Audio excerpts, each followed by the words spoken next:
It is a fantastic day. Yes, I'm Rohit, and I have a very special guest with me, and he is His Highness Yaduveer Krishnadatta Chamaraja Wadiyar of the Wadiyar dynasty and the present custodian of the royal family of Mysore. Thank you so much for making time and being on my show, first of all. Thank you very much for having me. Pleasure to be here.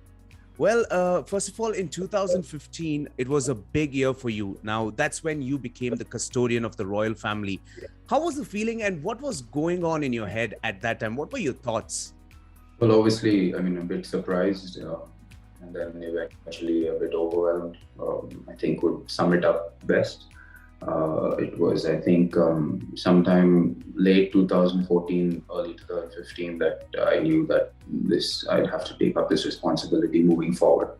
Yes. And yeah, it was just circumstance that brought it to my lap, so to speak. And now 7 years later, it's been quite a thrilling journey and quite in many ways. A lot of hard work and a lot of understanding of a new world, and and opening up to what it is to have custodianship of such a tremendous legacy. Absolutely. Now, the flora and fauna in and around Mysore is just spectacular. I've been to Ranganthittu many times, and I've also been to the Mysore Zoo. How close are you to nature? I'd say, wildlife has always been one of my passions from very early on. I suppose it's all of my cousins and all of my aunts, everybody had a big passion for wildlife, coming from the fact that our family has always been very passionate about it. So we need no excuse to get away to the jungle. And now it's just something that has been inherited. And, Mysore, we have, Nagarul is about an hour and a half, and Bandipur's similarly an hour and 15 minutes to an hour and a half away. So you have this incredible two of India's, I think, foremost tiger reserves very near you. So it's natural that even if you didn't have this legacy, you would fall in love and want to be there all the time. So I'd say yes, obviously we're very quite close to the natural world and wouldn't have it any other way. Right. Now, have you taken any specific steps that so that you can conserve the wildlife in and around Mysore? Oh, well, we're always actively been a part via the family at any supportive measure that the government has wanted us to be a part of. And we're most happy to continue that association. Individually, of course, I have many ideas I'd love to see come to fruition in the years to come.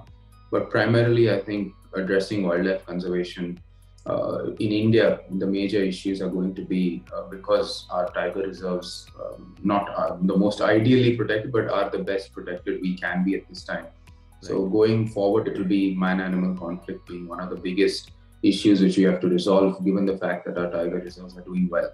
So you have the wildlife coming out into human habitated areas and creating issues. So that will be something I'd like to see how we can address. And a primary means of doing that is wildlife corridors.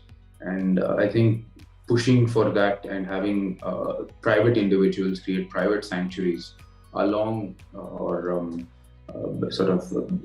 in and around tiger reserves and reserve forests will certainly help this. And if the government is willing to work in that manner, we can certainly help draft policy towards how private individuals can see towards buying land outside sanctuaries and creating an even bigger buffer so as to lower this.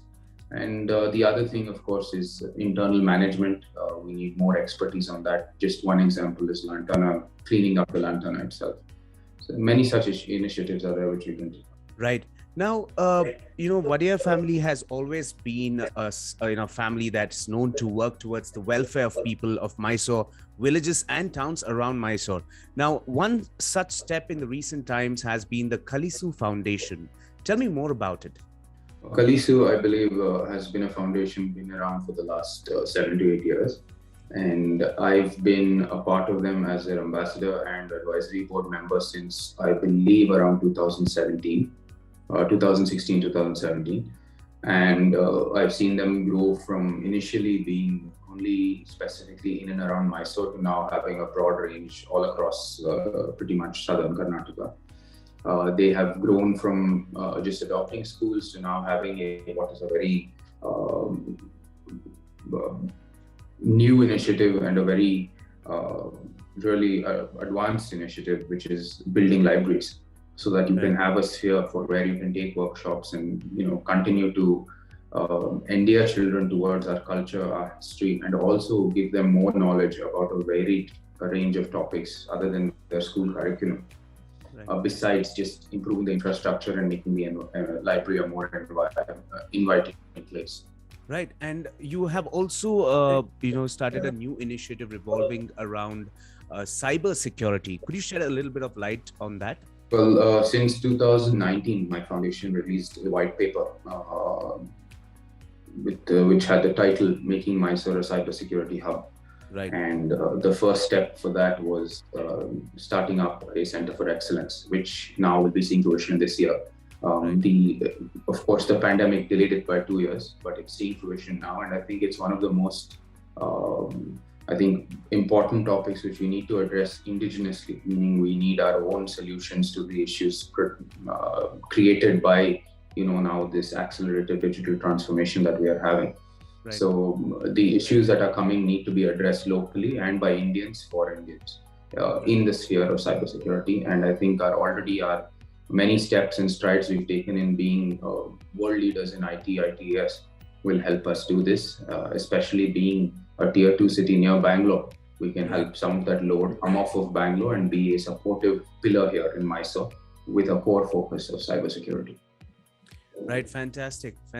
Now, apart from horse riding and tennis, you also love NBA, and I am guessing this is when you were in the US, when you were, doing your studies there. How did this whole NBA and love for basketball come to you? Like, did you attend a match? Did you, how did it all happen? Well, I was in the US. The first year was in 2010, and that was just, I think, the coming off the peak of the Celtics. Really, they still had a couple of years of still making the conference finals, but they were making the finals up to 2010 pretty much every year.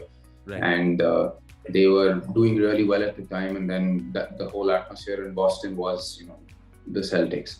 So, it was natural that we'd fall in completely into it and get into support. And from then on, broadly into that, obviously you have a soft corner for the Celtics, being that I did my university there and I had all your friends and everything, pretty much your identity in the States was towards that city. So naturally I'd have an affinity for that team, but I watch it in general because I just enjoy the game. And every morning now that's pretty much a ritual is, having at least an hour set aside.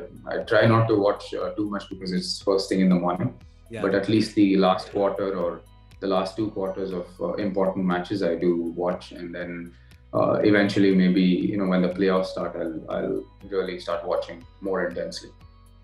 Fantastic. Now you play guitar, which means you are very close to music. What kind of music do you like to listen to, and what kind of music that will, when you're feeling down and when you're feeling low, what kind of music do you go to first? Well, it depends really at the time of the day. Music certainly can be very uplifting, and I generally look at it, to bust some stress or just have in the background whenever I'm doing work. And in general, it's something that has been, is a constant companion throughout the day for me.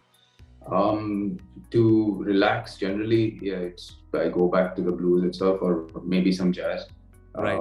Again, that primarily I had no knowledge of before playing the guitar, but after playing the guitar, that was the genre of music that really appealed to me and something that I really enjoyed playing, and something that I really enjoyed the history of, given that it is the base for most of what we enjoy today.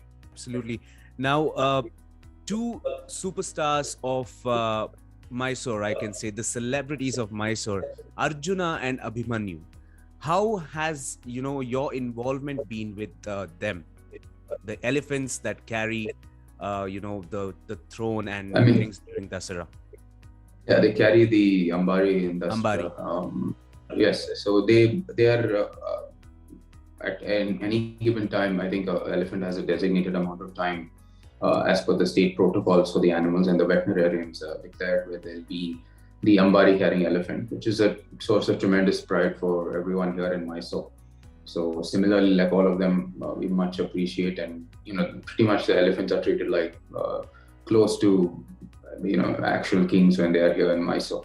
And both Abhimanyu and Arjuna have had tremendous treatment when they've come here to the palace, and I've had the good fortune of watching both carry the howdah. And I remember all the way when I was a child, it used to be Drona that used to carry it. Unfortunately, due to a incident with the electric poles, he passed away. But nonetheless, we've seen these elephants from a very young age and had an association with them, being that they carried the Ambari, which was the culmination of this grand tradition. So it was always a privilege to be associated with the elephants, and to this day when they come here, we not part of the official government welcoming or anything, but we do make it a point to be there every other day and see what's happening with the elephants down there, especially now since my son enjoys, and really his favorite animal is an elephant as well. So it's doubly interesting and important for us to honor that tradition and continue to be a part of having them here in Mysore and enjoying them being here. Fantastic. Mr. Wadiyar, once again, thank you so much for making time and having this chat with me, and all the best with all your endeavors, especially when it comes to Kalisu Foundation and Berunda Foundation. Once again, thank you so much for making time and having this chat with me. Thank you so much, Rohit. It's been a pleasure.